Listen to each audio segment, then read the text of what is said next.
Hello everyone, welcome back to my YouTube channel. আপনারা সবাই আমাকে চেনেন, আমার নাম সাজিদা। আমি সোনাখালি থেকে কিন্তু ব্লগটা শুরু করছি। তো এই যে দেখো, সকালে উঠে আগে প্রথমে চাটাই বানিয়ে খেয়ে নিয়েছি। আর এখনও বাইরের কোনো কাজই করিনি, সব কাজ পড়ে আছে, করব। তো আগে ভাবছি বিছানাটা গুছিয়ে নিই। তো এদিকে দেখো, ল্যাপটাকে আমি ভাঁজ করে নিয়েছি, ব্ল্যাঙ্কেটটা ভাঁজ করার আছে।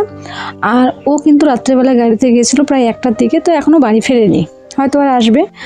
আর এখন বিছানাটা আগে উঠিয়ে নিচ্ছি।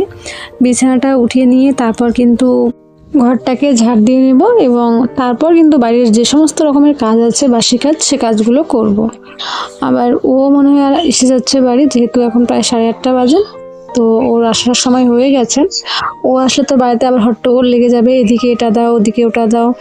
আবার কলটা আমাদের 2 দিন ধরে ডিস্টার্ব দিচ্ছে, তো কলের কিছু যন্ত্রপাতি এনেছে, সে কলটাকে ঠিক করবে। একদমই কল থেকে জল পড়ছে না, এত চাপ দেওয়া সত্ত্বেও। আর এভাবে তো কাজ হয় না, তাই না বলো?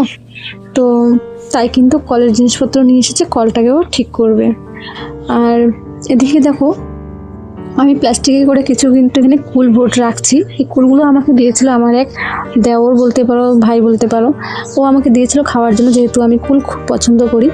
তো আমার মনেই ছিল না যে আমি ওষুধ খাচ্ছি।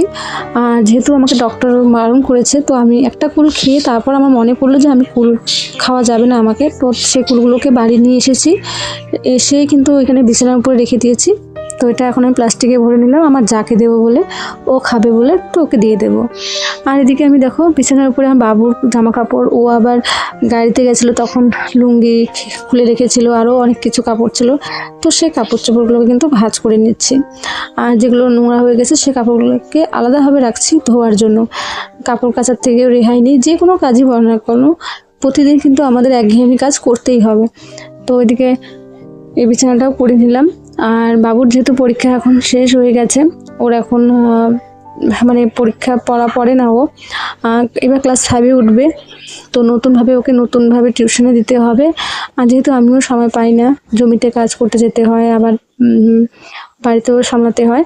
আর আমাকে দেখতেই পাচ্ছ তোমরা যে আমি 2-4 দিন থেকে কিন্তু ভিডিওতে তোমরা আমাকে দেখতে পাচ্ছ না যে আমি জমিতে যাচ্ছি, যেহেতু আমার জমিতে এখন কোনো কাজ নেই। কিন্তু হ্যাঁ, আমাদের রসুনের গাছগুলো যে হয়েছে, সেই রসুন বাড়িতে কিন্তু অনেক ঘাস হয়ে গেছে। তো সেগুলোকে কিন্তু আমাকে তুলতে যেতে বলছে ও আমাকে, কিন্তু আমি যাচ্ছি না।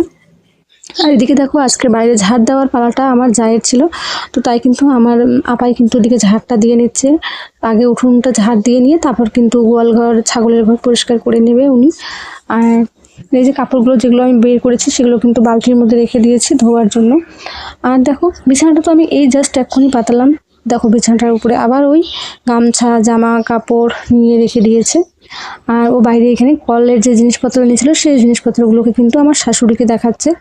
তারপর ওরা দেখো, বাবা ছেলে দুজনে মিলে লেগে পড়েছে কলটাকে ঠিক করতে। আর আমার কত কাজ পড়ে আছে দেখো, এখনো বাসন আছে, কাপড় ধোয়ার আছে, রান্নাবাড়ি এখনো কিচ্ছু করিনি, প্রায় 10টা বাজে। আজকে আমি আবার যাবো একটু পোস্ট অফিসে, একটু কাজ আছে আমার। দেখো, এত কাজ পড়ে আছে, তার মধ্যে এখন কলটাকে ঠিক করছে। জানি না এই কলটা কতক্ষণে ঠিক হবে। ততক্ষণে না আমি মনে হচ্ছে আমি একটু শাক তুলতে যাব, আমার শাক খাওয়ার ইচ্ছে করছে। আর বাড়িতেও তেমন একটা সবজি নেই, তো নানির বাড়ি গিয়ে আমি একটু লাফা শাক নিয়ে আসবো রান্না করার জন্য, ঠিক আছে? আর এদিকে এরা কিন্তু করুক, কতক্ষণ লাগে ওদের, ততক্ষণ এরা কাজ করুক। আর আর কেউই কোনো কাজ করিনি, সবার কাজই ভাবে পড়ে আছে। যেহেতু সকালবেলা উঠে শুধু আমরা চা খেয়ে নিয়েছি, আর কিছুই করিনি এখনো। তো ওরা বাবা ছেলে মিলে এখানে কাজে লেগে পড়েছে। আর বাবুও কিন্তু এখনো চা খায়নি, ও কিন্তু এখানে ব্রাশটা পর্যন্ত করেনি, ও বাবা ওকে লাগিয়ে দিয়েছে কাজে। আর এদিকে দেখো, কলের পাড়ে আমাদের একটা ফুলের গাছে কি সুন্দর ফুল ধরেছে, কি সুন্দর লাগছে না? দারুণ কিন্তু লাগছে। এখানে আবার দেখো, আমার যা কি করেছে, ট্রের মধ্যে করে রসুন এবং পেঁয়াজের গাছ লাগিয়েছে। তো ওদিকে কিন্তু কল ঠিক হয়নি এখনো অবধি। তো আমি এদিকে ভাতটা বসিয়ে দিয়েছি। এখানে জল আগের আনা ছিল, কালকে আমি নিয়ে এসেছি পাশের বাড়ির থেকে, সেই জল দিয়ে কিন্তু আমি ভাতটা বসিয়ে দিয়েছি। আর ভাত বসিয়ে দিয়েছি। আর আমি কিন্তু লাফা শাকও নিয়ে এসেছি নানির বাড়ির থেকে। সে লাফা শাকটা কিন্তু আমি ধুয়েছি কিন্তু পাশের বাড়ির থেকে। আর এখানে আমি কাপড় জামাগুলোকে একটু আগে কেচে নিচ্ছি, ধুতে যাব আবার ওদের বাড়িতেই। যেহেতু কলটা তো ঠিক করলো, কিন্তু কলটা ভালোভাবে ঠিক হয়নি। মানে এমন জল পড়ছে, মানে ওই জল পড়া না পড়া একদমই সমান। তো এভাবে তো আর কাজ করা যাবে না। আর যেহেতু বাড়িতে এখন আবার সামনে আসছে জলসা, তো জলসার জন্য কত বাড়িতে কাজকর্ম আছে। তিনজন বউ আমরা বাড়িতে, যাদের এই একটা কলের উপর দিয়ে কিন্তু কাজ করতে হবে, আর কল যদি ঠিক না থাকে তো 1 ঘন্টার কাজটা কিন্তু 2 ঘন্টা সময় লেগে যায়। আর দেখো দেখলোই কত চাপা দিচ্ছি তবু জল পড়ছে না। আর এদিকে কিন্তু আমি শাকটাও রান্না করে ফেলে এসেছি প্রায়। আর তোমাদের একটা জিনিস দেখাই, আমাদের না টিন আনা হয়েছে কিন্তু বাড়িতে। ওই যে টিনগুলো দেখতে পাচ্ছ নীল রঙের, 5টা টিন এনেছে এখানে। আর এই যে দেখতে পাচ্ছ আমার শাশুড়ি মা এখানে রোদের মধ্যে বাঁশগুলো মিলে দিয়েছে, বাঁশের মুড়া যাকে বলে। খড়ি নেই আমার শাশুড়ি মা, যেহেতু উনি ফরেস্টে যান না, তো উনি বাঁশের মুড়া দিয়ে রান্না বান্না করে, একটু খড়িও কেনে ওরা। আর আমি কিন্তু ফরেস্টে যাই। আর এদিকে যে টিনগুলো এনেছে, 5টা টিন আনা হয়েছে বেড়াতে দেওয়ার জন্য।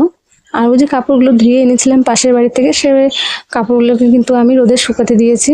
আমার যা দিয়েছে আমিও দিয়েছি এখানে টারের মধ্যে। তো যাই হোক, আমি কিন্তু বালতির মধ্যে করে জলও নিয়েছি 1 বালতি। আমার না এরকম করে একদম ভালো লাগে না, কল থেকে যদি জল না পড়ে না তো কোনো কাজই কিন্তু তাড়াতাড়ি হয় না। আর আমি তো যেহেতু একটু স্পিডভাবে কাজ করতে পছন্দ করি, তাড়াহুড়ো করে কাজ করি, আমার কিন্তু এভাবে স্লোভাবে কাজ করতে একদম পছন্দ লাগে না। তো ওদিকে আমি কিন্তু যখন কাপড়টা ধুয়ে এনেছি তখন কিন্তু 1 বালতি জলও নিয়ে এসেছি সাথে করে, ঠিক আছে। আর এদিকে দেখো এই যে ড্রামের মধ্যে করে, এগুলো কি বলতো, শাল ধনিয়ার পাতা। তুমি যদি একটা সাধারণ কোনো সবজি রান্না করো, কিছু যদি তোমার মশলাপাতি না থাকে, তো এই যদি শাল ধনিয়ার পাতাটা একটু দিয়ে দাও তাহলে কিন্তু খুব সুন্দর একটা সেন্ট আসে, খুব ভালো লাগে এটা। তো আমরা তো এটা খাই, তোমরা খাও কি খাও না সেটা আমার জানা নেই। আর এদিকে দেখো ফুলের গাছগুলোকে এদিকে রোদের মধ্যে দেওয়া হয়েছে, যেহেতু আমাদের এখানে সিঁড়ির মধ্যে দিলে একটু ছায়া হয়, তো তাই কিন্তু এদিকে দেওয়া হয়েছে ফুলের গাছগুলোকে। ওদিকে কিন্তু আমার রান্নাবাড়ি কমপ্লিট হয়ে গেছে। রান্নাঘরের আমি তোমাদের ভাতটা আর সবজিটা যে রান্না করছি সেটা অল্প একটু করে তোমাদের একটু শেয়ার করেছি, পুরোটা তোমাদের শেয়ার করতে এই কারণে পারিনি যেহেতু শাশুড়ি মাও রান্নাঘরে রান্না করছে, তাই খুব তাড়াতাড়ি আমার রান্নাঘরে রান্না কমপ্লিট হয়ে যাবে, তখন তোমাদের আমি সব কিছুই শেয়ার করব। যেহেতু ওখানে কেউ আমাকে থাকবে না বলার মতো বা কিছু টন্ট মারার মতো কেউ থাকবে না, তো তখন আমি নিজের মতো করে কিন্তু ভিডিওগুলো শ্যুট করে তোমাদের অবশ্যই কিন্তু সাথে শেয়ার করব, কেমন। তো এখানে আমি দেখো কড়াই, ভাতের ডেকচি, আর বাবু ভাত খেয়ে স্কুলে গেছে, ওর স্কুলে খেলা চলছে, তো ও কিন্তু খাওয়া দাওয়া করে নিয়ে স্কুলে গেছে প্রায় 12টার দিকে। এইভাবেই কিন্তু আমি কাজগুলো করি। আর আমার অবস্থা দেখো, কল থেকে জল না পড়লে অবস্থা তো এরকমই হবে, তাই না। তারপর আমি না ওই যে বলেছিলাম পোস্ট অফিস যাবো, তো আমি তাড়াতাড়ি করে কিন্তু স্নানটা সেরে নিয়ে রেডি হয়েছি, এবং আমার যা আর আমি দুজনে মিলে কিন্তু যাচ্ছি একটু পোস্ট অফিসে। সামনেই পোস্ট অফিস আমাদের, তো টোটো করে যেতে হয়। তো যাই হোক, তোমাদের যদি আমার ভিডিওটা ভালো লেগে থাকে তো অবশ্যই কিন্তু আমার চ্যানেলটা সাবস্ক্রাইব করে দিয়ে আমার পাশে থাকবেন।